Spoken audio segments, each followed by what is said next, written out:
Asian American Health initiative कोविड-19 और मानसिक स्वास्थ्य वीडियो श्रृंखला लचीलेपन का निर्माण करना। कोविड-19 महामारी ने नई और अनोखी चुनौतियां पेश की हैं। यह भी बदल गया है कि हम कैसे काम करते हैं और हम रोजमर्रा के कार्यों को कैसे संतुलित रखते हैं।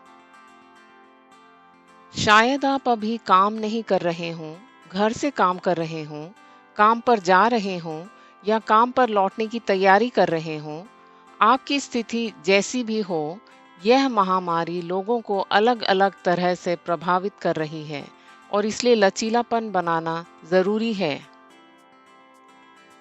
कारक जो तनाव को और बढ़ा सकते हैं वे हैं काम पर वायरस के संपर्क में आने के जोखिम का डर, यह महसूस करना कि आप पर्याप्त योगदान नहीं दे रहे हैं, समर्थन प्रदान करने में आगे न होने का अपराध बोध, अपने काम या रोजगार के भविष्य को लेकर चिंता, एक नई दिनचर्या या कार्य अनुसूची को अपनाना, व्यक्तिगत और पारिवारिक जिम्मेदारियों को पूरा करना। इस समय के दौरान लगातार भयभीत और चिंतित रहना भारी पड़ सकता है। इससे मानसिक थकान हो सकता है। तनाव के लक्षण जो आप शायद महसूस कर रहे हों, उनका पहचानना जरूरी है, जैसे कि दुख का दौर, चिड़चिड़ाहट, गुस्सा, अभिभूत होना, उत्तेजना की कमी और नींद पूरी ना होना। यह महत्वपूर्ण है कि आप अपने तनाव को प्रबंधित करना सीखें, संकट के लक्षणों को पहचानें, लचीलापन बनाएं और पता करें कि समर्थन के लिए कहां जाना है। लचीला होने का मतलब यह नहीं है कि किसी व्यक्ति को कठिनाई या संकट का अनुभव ही न हो, बल्कि यह एक ऐसी क्षमता है जिससे व्यक्ति सकारात्मक रूप से तनाव से जूझकर अपने पिछली सामान्य स्थिति में वापस जा सकता है। तो लचीलेपन को विकसित करने के कुछ तरीके क्या हैं? संवाद करें अपने सहकर्मियों, पर्यवेक्षकों और नियोक्ताओं के साथ इस बारे में खुलकर बात करें कि यह महामारी आपके काम पर क्या असर कर रही है। तनाव पैदा करने वाली चीजों को पहचानें और साथ ही उनके समाधान भी पहचानें। इसके अलावा अपने कार्यस्थल में मानसिक स्वास्थ्य संसाधनों को प्राप्त करने के तरीके के बारे में पूछें। नियंत्रण की भावना को बढ़ाएं, एक दैनिक दिनचर्या विकसित करें, नियमित रूप से अपनी नींद पूरी करें, काम से विराम लें और घर से बाहर समय बिताएं। तथ्यों को जानें, अपने और दूसरों की सुरक्षा कैसे करें इसके बारे में सूचित रहें।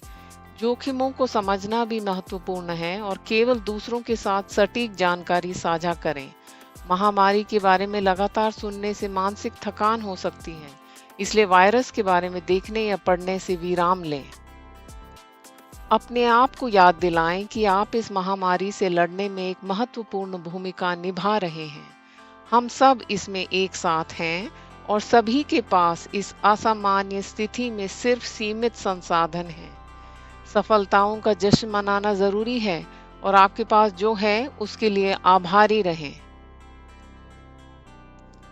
उन लोगों के साथ संपर्क करें और अपनी चिंताओं को साझा करें जिन पर आप भरोसा करते हैं। दूसरों का हाल जानें, इससे आपके नियंत्रण और अपनेपन की भावना को बेहतर बनाने में भी मदद मिलेगी। याद रहे, आप कैसे अपनी भावनाओं और तनाव का सामना करते हैं, इससे आपकी भलाई पर प्रभाव पड़ता है। चाहे कदम बड़ा हो या छोटा, फर्क नहीं पड़ता। लचीलापन बनाने की दिशा में कदम उठाते रहें। यह आपको मौजूदा स्थिति से अधिक प्रभावी ढंग से निपटने में मदद करेगा। यदि आपको या किसी प्रियजन को सहायता की जरूरत है तो संसाधन उपलब्ध हैं।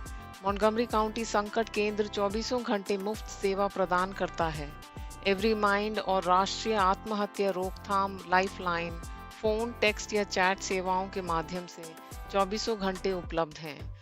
वायरस के बारे में सबसे हालिया अपडेट प्राप्त करने के लिए आप सीडीसी या मॉन्टगोमरी काउंटी सरकार वेबसाइट जैसे विश्वसनीय स्रोतों का उपयोग करें और सूचित रहें। यह video Montgomery County Department of Health and Human Services के Asian American Health Initiative AAHI द्वारा विकसित किया गया है। AAHI के बारे में अधिक जानने के लिए www.aahinfo.org पर जाएं। जुड़े रहना चाहते हैं? हमें यूट्यूब या फेसबुक पर खोजें, एशियन अमेरिकन हेल्थ इनिशिएटिव। आप हमें AAHI_info पर भी ट्वीट कर सकते हैं।